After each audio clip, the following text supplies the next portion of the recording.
So the eternal battle between woke and anti-woke. Cis and she as a cis has seen one or two pieces of media.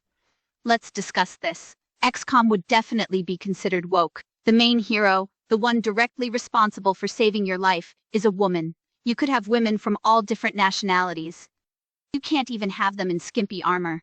Despite its anti-vax message, this game is as woke as it gets. Ace Combat, despite its premise of, well, air combat, is anti-war. As opposed to the fantasy of a forever war where men, no women fight for glory and zilch else, it's anti-war where women take part. In fact, the biggest hero of the series, Nate Tolley tells me, is Reiko Nagase's sister Edge. Anti-woke crowd can't have that. Skyrim would be considered woke with some of the main characters. Most powerful fighters are women. The game can be modded to be less woke, make them wear skimpy armor and pose sexy. Have them not fight and act just as trophies for the character to collect. Still would be too woke for some. Game of Thrones could be seen as a series celebrating anti-wokeness, with the crux being the glory of war and conquest. Women are only there to be abused, and this is certainly the view of some of the characters. Said characters are portrayed as being in the wrong. Anti-woke viewers would be cheering the pedophile knight or the slavers. What's the name of that knight? Gregor Clegane? Oh, Marin Trant, there's more than one of them. Some fans I could imagine would want to be them and not be killed. Dragon Age would be the same but worse. Speaking of which, that actor, the Mandalorian, being in the show, Star Wars is a favorite target of the anti-woke gatekeepers. Ever since A New Hope had a woman in it way back in 1977, the entire franchise has been ruined for them. Same for Terminator. Ever since there was a woman in the Terminator, some fans just couldn't get over it.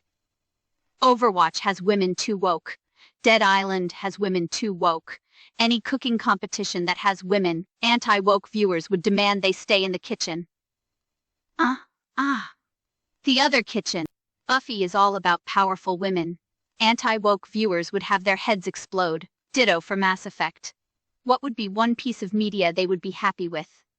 Grand Theft Auto might seem like a worthy candidate in celebrating misogyny and living out crime fantasies. It's also a sledgehammer against any form of political view. So how much, if any, would the anti-woke gamer tolerate? Same for a game held up by the alt-right in Metal Gear. Ignoring the idea of it being anti-war and having powerful women. Do we look at 24, which condemns profiling and racism rather than celebrate it? A Time to Kill, which actually has the Ku Klux Klan but they lose. Kim Possible, which teaches girls they can grow up to be Lara Croft. Tomb Raider itself, which has the main character too strong and is no longer just a controllable pair of guns.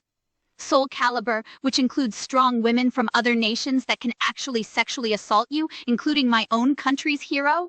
The actual heroine of the games to a degree in Sophisha, who can force you to eat between, and some actually addressing female on male abuse. Wing Commander with their own multinational team of warriors, including strong women.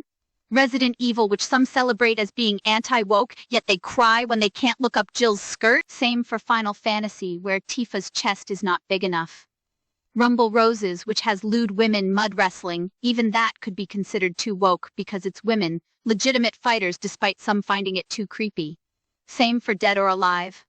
I could go on and on and on and on about media that would be considered woke, unless it's where eagles dare from the Germans' perspective and they win by heroically killing the Allied fighters for dear leader. Some would see it as too woke instead. It seems to me that for all the criticism some have for the pussyfying of media, these men and some women who are supposed to be the final form of masculinity, while they cry like little girls that not all media is catered specifically to them. And correct me if I'm wrong, is hatred really the game world they want? Is it really? If they look at this game and think this would be cool to live in, then it's not media that's the problem. Rather, it's having such a weak grasp on reality that they expect or even demand the real world be like Call of Duty. Sure, go undercover as a terrorist and slaughter innocents at airports before being betrayed and killed. Christ, is that the power fantasy these freaks and geeks want?